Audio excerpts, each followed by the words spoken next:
이거 안 돼요. 쉐이 슈퍼 한반도 동전이 했는데 이거 안 써.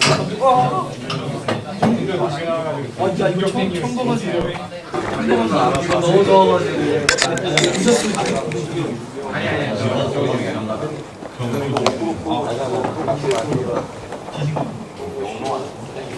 연장이나 눌러 연장.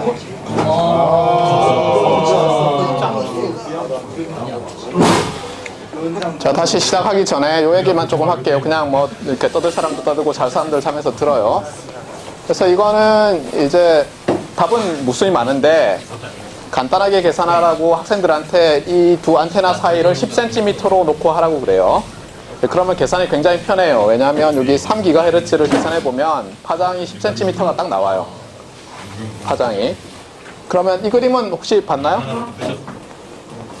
뭐 간섭 이런 거 할 때 항상 나왔죠. 그래서 이제 어떻게 하냐면 이게 요 안테나 하나, 이게 다른 안테나라고 하고 여기서부터 여기까지 거리를 이제 R이라고 잡고 충분히 멀리 떨어져 있는. 그러면 어떻게 돼요? 여기서 이런 새끼 죽여. 어떻게 되죠? 요 경로차를 계산을 하죠. 그래서 요 각도에 따라서 이제 경로차가 달라지는데 계산을 해보면 이쪽 이제 이렇게 각도를 잰다고 하면 라디안 값으로 0도면은 이제 보강 간섭이 일어나죠. 그 다음에 90도면은 어떻게 돼요? 90도면 또 보강 간섭이 일어나죠. 이게 하나의 파장이니까, 한 파장이니까. 그래서 어떻게 하냐면 계산을 해보면 제 기억이 맞는지 모르겠지만 어떻게 돼요? 2대 1대 60도인가요? 이게 30도인가요? 30도? 네, 30도일 것 같아요. 맞나요? 그러면 상쇄 간섭이 일어나고 그래서 이게 보강 간섭, 상쇄 간섭 이렇게 패턴이 쫙 나와요. 그래서 놀랍게도 학생들한테 힌트를 막 줬더니 15분 내에 이 간섭 패턴까지 다 설명을 해내더라고요. 예. 여러분들도 지금은 못했을 수도 있는데 막상 또 이렇게 프레셔를 막 받으면은 또 막 해낼 거예요. 너무 걱정하지 말아요. 또 하나는 이제 뭐 이게 끝이 아니고 교실에 있으니까 어떻게 돼요? 교실에 있으면 이렇게 벽이 있잖아요. 그래서 실제로 벽에 반사가 일어나요. 그래서 사실은 이 두 경로만 가지고 돼 있지 않아요. 그래서 뭐 어느 방향에 있으면은 사실 신호가 안 잡히고 이래야 될 것 같지만 그렇지도 않고, 그래서 굉장히 많은 반사가 일어나서 실제로 이 공유기를 사용할 때 위치를 조금만 옮겨줘도 신호가 상당히 차이가 날 수도 있어요. 근데 반드시 그렇지는 않고. 또 하나 얘기해 줄 건 뭐냐면 이건 이제 이 문제는 일부러 이렇게 만든 거고 실제로는 이 안테나와 이 안테나가 동일한 신호를 내지 않는 시스템들도 있어요. 그러니까 어떤 공유기는 이거는 전송용으로 쓰고 이건 수신용으로 쓰고 이렇게 하기도 하고, 그 다음에 요즘은 얘랑 일부러 이 페이즈라고 그러죠. 위상 차이를 둬가지고 일부러 원하는 쪽으로 이렇게 틀 수도 있게 하는 시스템을 만들고 있어요. 그래서 예를 들면 저쪽에 단말이 있는 것 같다 싶으면 그쪽으로 이렇게 서치 빔을 이렇게 보내는 거죠. 자, 계속 할까요? 어디까지 했나요, 우리가? 예, 여기 했나요?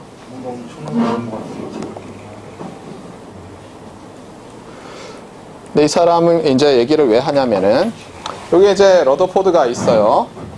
러더포드가 있고 맥스웰도 있죠. 예. 그래서 맥스웰 이퀘이션이 이렇게 돼 있어요. 위키피디아 찾으면 정리가 이렇게 잘 돼 있는데 제가 처음에 이제 아까 말했지만 대학교 가서 더 이상 수학을 왜 배우냐, 배운 걸로 다 할 수 있다 이런 바보 같은 생각을 하고 있었는데 수업 시간에 이런 걸 배우기 시작했어요. 뭐 이런 거 지금 배웠나요, 여러분들? 혹시 아나요? 공부에 나오지 않을까? 네, 하여튼 뭐 그 대학교 가면은 이거 미적분 시간에 이런 걸 배워요. 특히 이제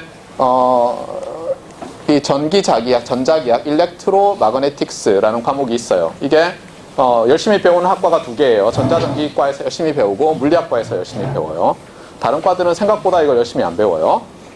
그런데 여기 이제 식이 4개가 있고 이건 이제 적분형이고 이건 미분형인데 뭐 이 발산 정리와 스토크스 정리를 이용하면은 두 개가 똑같다는 걸 보일 수 있대요. 저도 이거를 이제 2학년 때 1년 내내 열심히 했었어요. 전자기학 1, 전자기학 2 그래서 1년 동안 이제 배웠었는데 이걸 보면은 어때요? 여러분 어떤 느낌이 들어요? 가우스가 못했을 만 하죠. 예, 가우스가 이거 못했을 만 해요, 사실은. 예.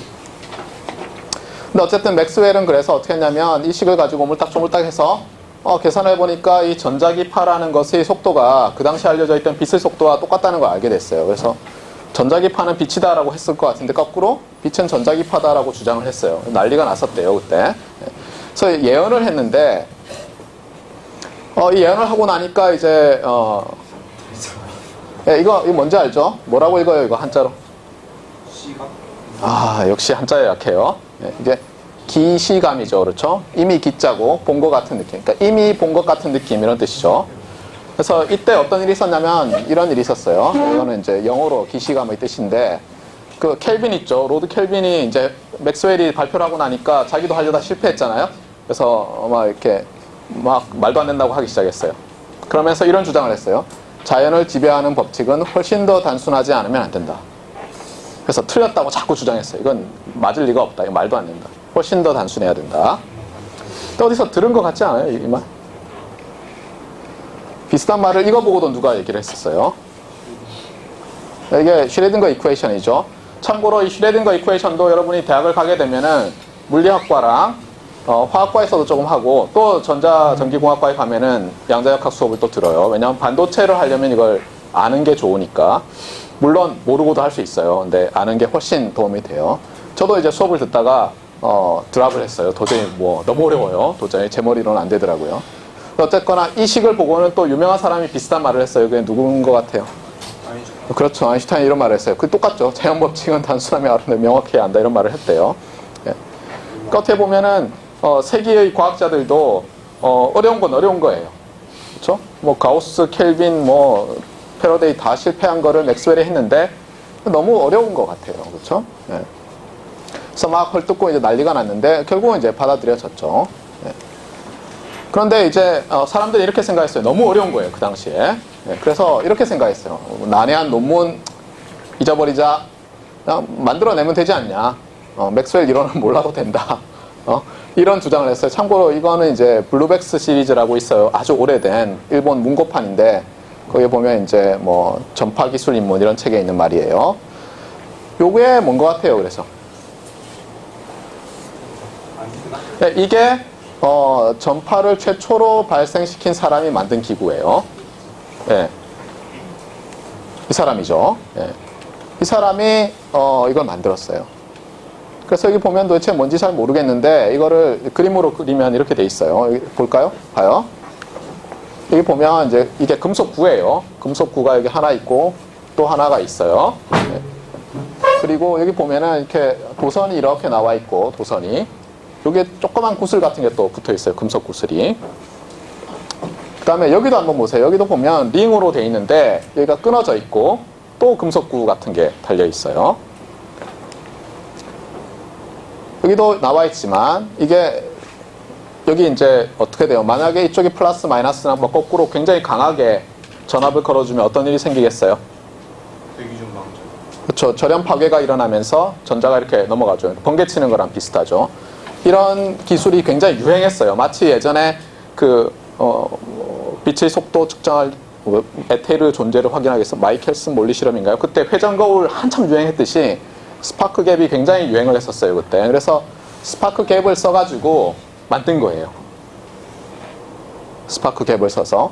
그래서 요게 이제 도체 2개고 실제로 근데 스파크 갭은 사실은 중요한 건 아니었어요. 이게 그때는 스파크 갭으로 막 그냥 다른 사람들이 하니까 헤르츠도 이렇게 해서 만들었는데 그렇게 해서 그때는 이 스파크 갭을 이용해서 이게 이제 여기 불꽃이 튀길 때 여기도 이제 불꽃이 튀긴 거예요. 네. 그래서 검출을 해내고 막 이렇게 했었어요. 그래서 이제 여기 보면은 코일이 들어있죠, 여기. 사실은 어떻게 되냐면 여기 코일이 들어있고 이게 뭐죠? 커패시터 역할을 하죠. 그래서 사실은 약간 공진 현상을 이용한 거예요. 그래서 일정 공진 주파수에 해당하는 게 날아가서 여기서 또 불꽃을 튀기게 한 거였어요, 사실은. 케르츠는 교수였어요, 참고로. 여기 보면은 사람들이 만들기만 하면 되지 그랬더니 결국은 굉장히 이론적인 교수가 결국 해냈어요, 이걸 만들어서. 그런데 이제 이런 질문을 했어요, 사람들이. 알겠는데 그러면 또 어떻게 되느냐. 이 말이 어떻게 되죠? 전파는 어떻게 전파해 나가는 게 무슨 얘기예요, 이게? 네, 이것도 이제 한자 얘기예요. 제가 여러분한테 전달해주고 싶은 메시지 중에 하나인데, 그러니까 여러분이 한자에 대해서 좀 다른 시각으로 봐야 돼요. 한자에 대해서. 자, 이게 참고로 지난번에 어제도 설명을 했는데 어떻게 한다 그랬어요? 그러니까 어떤 그 사인파를 만들어내는 전압으로 사인파를 만들어내는 전압원이 있는데 거기다가 어때요? 도선을 뽑아서 도체를 이렇게 쭉 연결하면 어떻게 돼요? 여기에 변이 전류가 흐른다고 했죠. 그 다이폴 안테나라고 하는데 지금 요게 금속 막대예요. 그래서 거기에 교류를 이렇게 흘리면은 요게 전기장 모양이거든요. 그래서 예를 들면 이렇게 쭉 잘라서 봐봐요. 쭉 잘라서 보면 전기장에 요게 자속 밀도가 높은 데가 전기장이 센 거죠. 그래서 이렇게 잘라서 보면 어때요? 강하다가 약하다가 강하다 약하다가 해서 마치 정현파 사인 웨이브처럼 되는 거죠. 이렇게 잘라도 되고. 그래서 멀리서 보면 얘가 뭐 태양처럼 이렇게 점광원처럼 이렇게 보이는 거예요. 멀리서 보면 이걸 다이폴 안테나라고 하는데 어쨌든 그래서 전파는 어떻게 전파해 나가는가 이거는 이제 이런 게 거예요. 여기서 여러분 알아둬야 될 게 전자기파라고 하는 것은 무엇을 번역한 거죠? 우리 조상들이 전자기파 이런 말 했겠어요? 세종대왕이 전자기파가 어쩌고 이런 말 안 했을 거 아니에요. 네, 영어를 다 번역한 거예요. 영어든 불어든 라틴어든. 그래서 이렇게 번역을 한 거예요. 한자를 써서. 우리가 사용하는 한자의 80%는 그 메이지 시대 이후에 일본 학자들, 중국 학자들, 우리 학자들이 막 이렇게 번역하고 서로 수렴한 거예요. 이 단어가 적절하다 이렇게 해서 그때 다 만들었어요. 번역을 통해서. 그래서 이게 일렉트로마그네틱 웨이브라는 거를 이제 번역한 거예요. 그런데 이제 여러분이 주의해야 될 건 뭐냐면 여기 이제 전파라는 말이 있는데 전파라고 할 때는 두 종류예요. 어떤 사람들은 전자기파를 줄여서 전파라고 해요. 그런데 사실은 그렇지 않아요. 전파는 이렇게 쓰죠. 이렇게 쓰고 이건 라디오 웨이브를 번역한 거예요. 라디오 웨이브. 그래서 전자기파 중에서 요 정도 되는 거. 그러니까 적외선보다 파장이 더 긴 거죠. 그렇죠? 적외선보다. 주파수는 낮은 거고. 네. 낮은 일렉트로마그네틱 웨이브, 전자기파를 전파라고 해요. 알겠어요? 그러니까 여러분이 약간은 구별을 해두세요. 뭐 줄여서 그냥 전자기파를 줄여서 전파라고 해도 되지만 보통 전파라고 할 때는 그 빛이라든가 적외선 저외선은 제외하고 말하는 경우들이 많아요. 그 다음에 여기 있는 전파하다라는 게 있을 텐데 이거는 이게 전활전 뿌릴파죠. 파종할 때 그렇죠? 그래서 이게 propagate라는 것을 번역한 거예요. 그래서 뭐 이 페이지는 왜 이 말을 하냐면 여러분들이 저도 그랬어요. 과학, 수학 좋아하는 학생들이 국어시라고 한자 싫어하죠. 영어도 싫어하고. 예. 근데 여러분이 나중에 살아가야 돼. 여러분이 주역으로 살아가야 할 시대에는 여러분이 영어에는 굉장히 능통해야 돼요. 영어로 의사소통이 돼야 돼요. 어떤 의사소통이냐면 여러분이 전공하고 있는 분야의 지식을 여러분이 알고 있는 것을 명확하게 전달할 수 있을 정도로. 그 테스트 중에 하나가 이런 거예요. 여러분들 지금 수준에서 예를 들면 피타고라스 정리 증명하는 법이 많이 있죠. 그 중에 여러분이 좋아하는 게 있을 거예요. 방식이. 그걸 영어로 할 수 있어요. 영어로. 예를 들면 빗변을 영어로 뭐라 그래요? 빗변. 그렇죠. H 모식이었죠. 그렇잖아요. 그러니까 여러분이 어떻게 보면 지식 수준은 뭐 대학생 수준인데 그것을 영어로 표현하는 수준은 미국 초등학생 수준도 안 돼요. 실제로. 그러면 이제 곤란해지거든요. 실제로. 그래서 여러분들이 이 영어에 대해서 공부를 철저히 해야 돼요. 최소한 그 여러분의 전공 용어 이런 거는. 여러분이 뭐 어디 뭐 나중에 미국에 가서 무슨 뭐 미국 사람을 애인으로 사귀기 위해서 그때 필요한 뭐 사랑한다는 말을 영어로 막 잘해야 될 거 아니에요. I love you 말고도 그런 영어가 필요한 게 아니라 실제로 여러분이 전문가로서 여러분의 그 전문 용어를 제대로 사용할 수 있을 정도는 돼야 돼요. 그걸 쓰는 것도 굉장히 중요해요. 논문 쓰는 것을 굉장히 이렇게 뭐 쓰는 걸 싫어하는데 나중에 모든 연구 결과는 논문으로 써야 되거든요. 그래서 여러분들이 영어를 열심히 해야 돼요.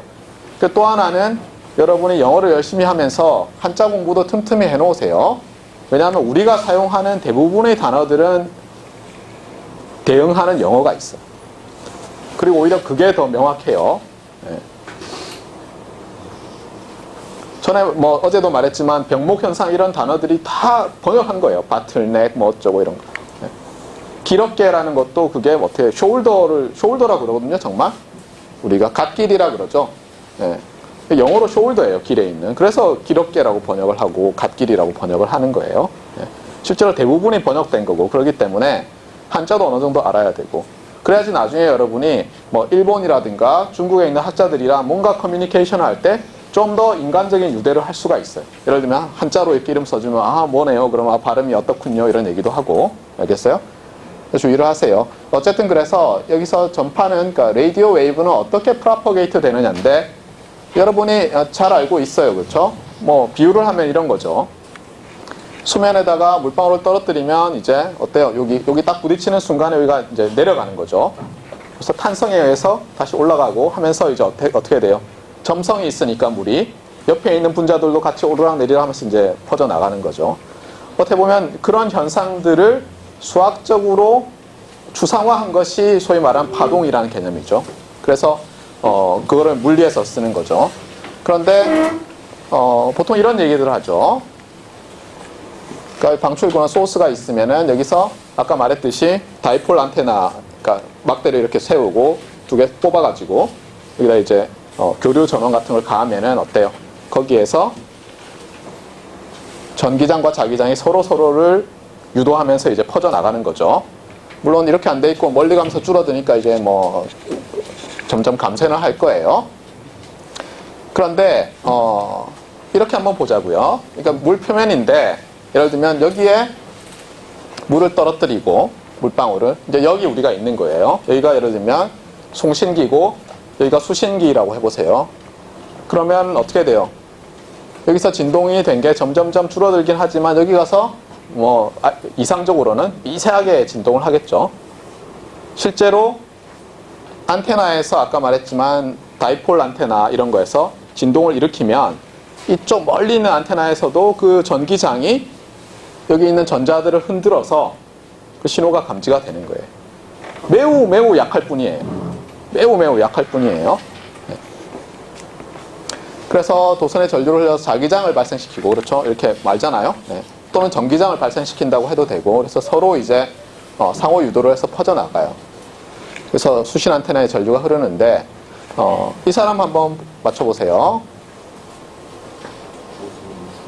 누굴 것 같아요? 아니요. 모즐리랑 같이 했어요. 제가 알기로는. 이건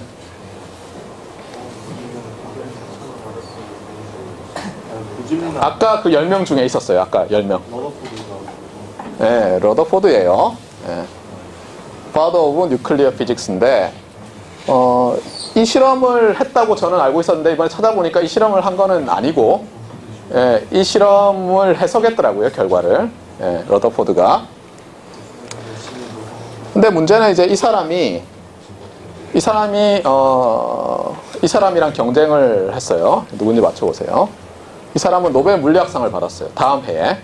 러더포드가 아까 화학상이었나요? 받았는데 이 사람은 그 다음 해에 물리학상을 받았어요. 러더포드는 이 사람이 나타나자 역부족이라고 생각하고 그냥 그래 경쟁이 안 돼 그냥 원자 물리학이나 하자면서 해서 이제 노벨상을 받은 거예요. 그러니까 러더포드를 버로우라고 해요. 하여튼 러더포드가 you win 이랬어요. 이걸 만들었어요. 무슨 나라 말이지? 놀랍게도 마르코니예요. 무선 전신을. 실제로 이제 이런 질문을 했대요. 러더포드가 그 원자 물리학 하기 전에 이런 질문을 했대요. 당장 필요한 것이 무선 통신이냐 원자 물리학이냐 그랬더니 러더포드가 당연히 무선 통신이라고 했대요. 그래서 열심히 했어요. 그래서 실제로 러더포드도 무선 통신과 관련된 걸 좀 했어요. 그러다가 이탈리아에서 있던 마르코니가 이탈리아 정부가 잘 지원 안 해주니까 여기서 헬 이탈리아를 떠나자 이러면서 떠나가지고 영국으로 갔어요. 헬 이탈리아 뭐 사업하려고 했더니 뭐 당신의 사업이 100% 성공한다는 보장이 있으면 우리가 돈을 대줄게 은행들이 이러니까 짜증나 이러면서 영국에 가면 어때요? 벤처 캐피탈들이 막 그래 하면서 이제 자금을 대주니까 영국으로 건너가서 막 그냥 뭐 해가 아니라 매달 새로운 걸 막 해냈어요. 그다음에 마르코니는 굉장히 쇼맨십이 풍부한 사람이었어요. 그래서 뭐 사람들한테 보여주고 뭐 이렇게 해서 굉장히 많은 자금을 끌어모았어요. 그래서 이 사람 직업은 사실은 발명가 겸 사업가예요. 근데 놀랍게도 이 사람한테 노벨위원회가 노벨상을 줬어요. 그러니까 1902년에 대서양 횡단 무선 전신을 성공했어요. 그 무선 전신기를 발명하고 상용화한 것으로 노벨 물리학상을 받았어요. 참고로 제가 어제 말했던 사람들 중에서 한 사람이 누구였죠? 나카무라 슈지라는 사람이 있었죠. 청색 LED. 이 사람도 어떻게 보면은 청색 LED는 사실 다른 사람들이 최초로 발명한 다른 사람들이 있어요. 다른 물질로. 근데 그게 수명이 굉장히 짧았어요. 나카무라 슈지는 갈륨 나이트라이드 써가지고 어떻게 보면 상용화를 한 거예요. 굉장히 안정적으로 오래 갈 수 있는, 10만 시간 이렇게 갈 수 있는. 그래서 여러분들이 이런 것도 한번 생각을 잘 해보세요. 근데 이 사람이 굉장히 행운의 사나이였어요. 히스토리를 보면. 예를 들면 대서양 횡단 무선 전신을 성공했다는데 대서양이 얼마쯤 떨어져 있죠? 양안이? 여러분이 여러분 정도 키 되는데 보통 해변에 서서 이렇게 수평선을 바라보잖아요. 그러면 몇 킬로 정도의 그 수평선이 끝날 것 같아요, 실제로. 거리가. 50km가 안 돼요, 보통. 높이 올라가면 물론 더 보이는데 한 35km 정도 된대요, 보통. 그래서 이 사람이었어요, 사실은. 뛰는 놈, 나는 놈 위에 있는. 왜냐하면 이렇게 돼 있었거든요. 여기 보세요. 대서양이면 뭐 이건 좀 과장이지만 이제 지구가 이렇게 생겼는데 여기다가 송신탑을 놓고 여기 수신탑을 놨어요. 전파를 쏴요. 물론 그러면 뭐 여러분이 알듯이 회절 현상이 생기죠. 하지만 그렇게 아무리 따져도 사실 도달을 안 해야 되는데 이렇게 날아간 게 어떻게 됐어요? 네, 전리층에 있었어요. 근데 이 마르코니는 전리층에 있는지 전혀 몰랐어요. 그리고 성공한 거예요. 그뿐만 아니라 이 사람 여기서만도 성공한 게 아니라 이제 이때 사용했던 주파수가 있잖아요. 전리층이 주파수마다 이제 반사하는 게 다르거든요. 처음에는 소위 말하는 장파라고 해서 파장이 굉장히 긴 걸 썼어요.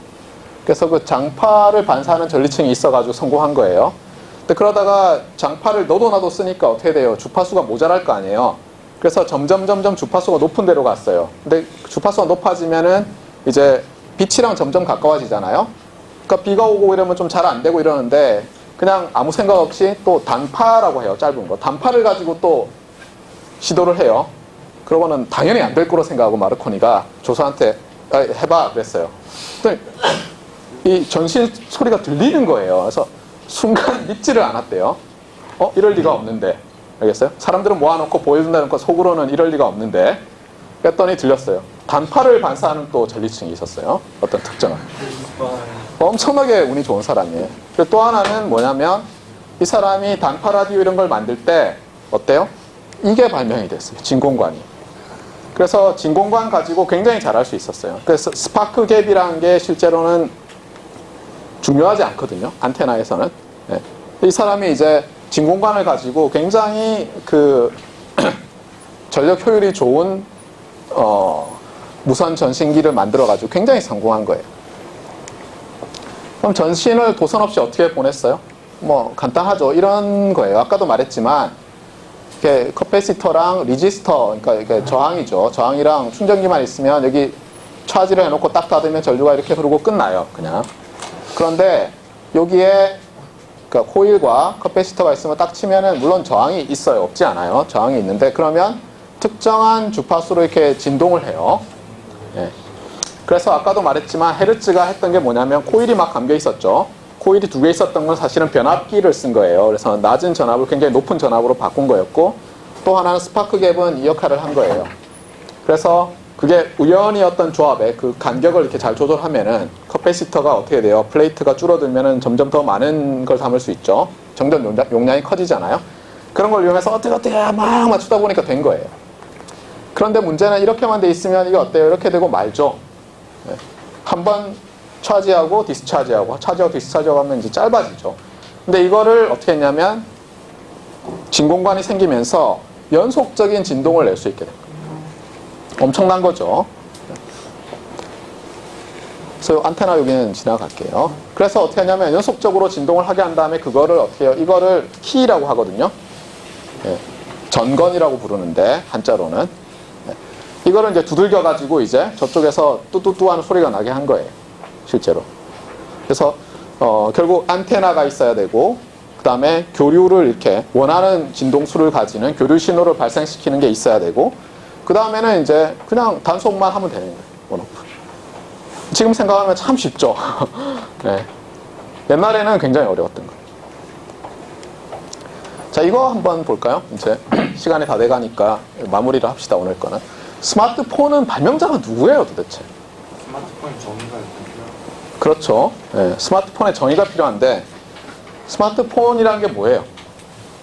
스마트폰을 어떻게 정의하고 싶어요? 자, 한번 해볼까요? 허준태? 네, 스마트폰은 어떻게 정의하고 싶어요? 스마트폰을 수학적으로 정의를 해봐요. 이 사람이 발명했나요? 자, 이렇게 해볼까요? 스마트폰은 뭐 더하기 뭐? 스마트 더하기 폰? 그건 아닌데. 아까 제가 텔레폰은 뭐 더하기 뭐라 그랬죠? 텔레폰이라면 어떻게 하면 되겠어요? 텔레폰. 마이크 더하기 스피커죠.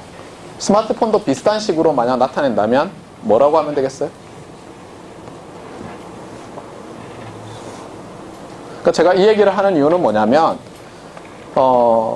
많은 사람들이, 여러분은 뭐 너무 당연하게 생각할지 모르는데, 저 나이 정도 되거나 더 많은 사람들은 스마트폰이 인류의 생활 방식을 바꿨다고 생각하고 있어요. 네, 엄청난 일이 벌어진 거예요. 네. 경천동지할 일이 벌어진 거예요. 정의는 어떻게 되냐면 이렇게 많이 정의해요. 컴퓨터 더하기 셀룰라 폰이라고 해요. 물론 들고 다닐 수 있는. 네. 셀룰라 폰이라는 게 셀이 있는 뭐 건데 이건 나중에 얘기하고. 네. 한국이 다행스럽게도 이 통신에서, 장거리 통신에서 굉장히 자이언트, 이건 우리가 부르는 게 아니에요. 이건 신문에 이렇게, 신문 기사에서 따온 거예요. 이렇게 불러요. 그래서 이게 아마 삼성이 만든 갤럭시 엣지인가요? 좀 옛날 버전 같은데. 네. 뭐 여러분은 안 그렇게 느끼겠지만 저는 이 바닥에 있어서 그런지 몰라도 이걸 보면 굉장히 아름다워요. 막 연애를 하고 싶어요, 얘랑. 네. 근데 뜯어보면 이제 이런 식으로 돼 있어요. 뜯어보면. 뭔지 모르겠죠. 예. 아마도 이게 배터리가 아닐까. 예. 뭐 그 정도. 뭐 이런 뉴스들도 있어요. 뭐 최신, 뭐 옛날 얘기죠. 뭐 통신 칩이 어쩌고 뭐 이렇게 돼 있어요. 근데 스마트폰은 너무 복잡하니까 그러면, 왜냐하면 저기 컴퓨터가 들어있을 거고 이 어디 또 셀룰라폰 기능이 있을 거니까 셀룰라폰으로 봅시다. 이게 옛날 거죠. 참 안타깝게도 이제 이 노키아라고 돼 있죠. 노키아. 네. 여러분, 그렇죠. 굉장히 큰 배터리인 것 같아요. 참고로 여러분이 노키아가 망한 줄 알지만 아니에요. 이동통신 사업은 여러분이 들고 다니는 단말기 사업이 있고 기지국 사업이 있어요. 그러니까 안테나 막 이렇게 잔뜩 붙어 있는 거 있잖아요. 탑. 그게 이렇게 그 근처 건물에 뭐 굉장히 큰 캐비넷만한 기계에 연결되어 있는데 그 사업이 굉장히 큰 사업이에요. 노키아는 그 사업을 굉장히 여전히 잘하고 있어요. 단말기만 망한 거예요. 네. 어쨌거나 그래서 이제 이게 셀룰라 폰인데 이것도 뭐 잘 모르겠어요. 그래서 여러분이 구글을 찾아보면 이제 뭐 뜯어보면서 이런 게 있어요. 여기 보면 예를 들어서 여기 이렇게 해놓고 여기 뭐 카메라 모듈, 카메라 뭐 가봐요. 근데 좀 더 뜯어보면 예를 들어서 이런 말들이 있어요. 여기 보면 뭐 DSP 나왔어요. 이게 디지털 시그널 프로세서예요. 디지털 신호 처리기 이런 거예요. 여기 또 보면 마이크로 프로세서 이렇게 돼 있죠. 여러분이 잘 아는 CPU 같은 거죠. 뭐 컨트롤 로직 이렇게 돼 있죠. 어제 제가 뭐 전자과에서 통신에서 안 쓰이는 수학 어쩌고 뭐 했더니 뭐 진리 집합 이런 거 안 되지 않겠느냐는데 말했지만 다 이런 거예요. 네. 실제로 그 진리표를 주면은 가장 그 AND, OR, XOR 이런 걸 적게 써서 구현할 수 있는 걸 뽑아주고 하는 소프트웨어가 아예 있어요. 네. 그다음 여기 RF라고 되어 있는 거는 Radio Frequency Transmitter Receiver, 뭐 Amplifier 뭐 이런 거예요. 그래서 여러분들 보면 여전히 뭔지 잘 모르겠어요. 이것도 너무 복잡해요. 그래서 좀 더 옛날 걸 보면 알 수 있지 않을까. 그래서 이게 뭐죠? 네, 이거 혹시 아는 사람들 있어요? 이런 말 들어봤어요? 이석식 뭐 태양전지라. 네, 이게 무슨 뜻이냐면 트랜지스터가 두 개 있다는 뜻이에요. 옛날에는 이렇게 이석식, 삼석식 이런 식으로 얘기했어요. 참고로 제가 여러분 만날 때는 시간이 끝났나요? 빨리 끝낼게요. 그 전자공업고등학교 앞에 가면은 그 이런 키트를 파는 집이 많았어요. 그래서 이제 저도 이런 거 가지고 하나 조립하고 그랬었는데 안에 보면 뭐 이렇게 돼 있어요. 봐도 모르겠어요. 이게 도면이 있거든요. 여기 보면 이게 PCB고 뭐 이렇게 돼 있다는데 여전히 모르겠어요. 저는 예전에 이런 걸 많이 조립하면은 뭐 알게 될 줄 알았어요. 그래서 뭐 외계인이 나를 납치해 가도 지구에 뭐 조난 신호를 보내서 안 되더라고요. 아무리 봐도. 그래서 하고 싶은 말은 뭐냐면 가장 큰 문제는 이거예요. 이게 시대가 바뀌었어요. 그래서 이게 마지막이에요. 여러분이 이걸 꼭 알아두셔야 돼요. 오늘 전자전기공학의 절반은 맥스웰 방정식도 몰라요. 예를 들면 제가 다 까먹었거든요. 전자기학 수업을 들은 이래로 맥스웰 방정식을 공부한 적이 없어요. 1991년에 듣고 지금 2000 몇 년이에요. 이번에 처음 다시 봤어요. 여러분한테 강의한다고. 네. 어떤 기능을 하는가를 연구하는 사람들이 있어요. 어떤 기능을. 주로 수학적인 기능이에요. 알겠어요? 물리적인, 수학적인. 그 다음에 하나는 그런 기능의 제품을 어떻게 만드는가 하는 거예요. 그러니까 예를 들면 칩을 어떻게 만들까. 그러니까 칩이 어떤 기능을 할까를 연구하는 사람이 있고 칩을 만드는 사람이 따로 있어요. 그래서 이거 두 개로 나눠진다고 생각하면 거의 맞아요. 그러니까 예를 들면 양자역학이나 이런 걸로 막 하는 사람들은 이쪽이에요. 요즘 메모리가 어때요? 점점점 많은 것을 집어넣으려고 하거든요, 셀을. 그럼 양자역학적 효과까지 고려해서 디자인을 해야 돼요. 근데 반면에 그러면 이제 양자역학적 효과 때문에 에러들이 생기잖아요. 그 오류들을 어떻게 정정할 것인가 하는 거는 여기 있는 사람들이 하는 거예요. 여기 있는 사람들은 다 수학을 바탕으로 해요. 물론 수학과의 그런 너무 어려운 수학을 쓰진 않아요. 하지만 상당히 높은 수준의 수학을 써요. 그러다 보니까 예를 들면 여러분이 이제 수학과 전공하려는 학생 중에서 금융수학 이런 데 관심 있는 학생들이 있을 텐데 실제로 지금은 수학과 사람들이 금융수학을 하는데 불과 한 10년 전만 해도 대부분의 금융수학 하는 우리나라의 사람들이 학부가 전자전기공학 전공이었어요. 왜냐하면 우리가 거기에 사용되는 랜덤 프로세스 또는 스토캐스틱 프로세스라는 그러니까 그 펑션이 있는데 펑션에 불확실성이 있는 거예요. 거기에 대해서 학부 때부터 배우는 거의 유일한 학과였어요. 그래서 어쨌거나 하고 싶은 말은 뭐냐면 이쪽은 거의 수학, 물리, 그 다음에 이쪽은 물리, 화학 이렇게 돼 있어요. 거의. 여기는 물리 지식이 굉장히 적고 이쪽은 굉장히 많고 이쪽은 수학이 굉장히 적고 정말 어떤 교수님 뭐라고 하냐면 적분을 쓰지 않는데요. 자기는. 뭔지 까먹었대요. 벌써. 네. 우리는 맨날 써요. 네. 그래서 이렇게 나눠져 있어요. 그래서 여러분들이 나중에 혹시 전자전기공학을 하거나 아니면 다른 분야를 하더라도 예를 들면 여러분이 화공을 해요. 아, 전자전기 나랑 상관없어가 전혀 아니에요. 이런 걸 만들려면 화공 엔지니어들이 굉장히 많이 필요해요. 어떻게 하면은 요즘은 반도체를 막 고층 빌딩을 짓듯이 막 쌓아 올리거든요. 막 쏴가지고 이렇게 분자들을 막 이렇게 쌓아 올려요. 원자들을. 네, 그런 것들을 막 해서 만들어요. 그러니까 여러분들이 이 페이지는 잊지 말았으면 좋겠어요. 네, 내일 봅시다.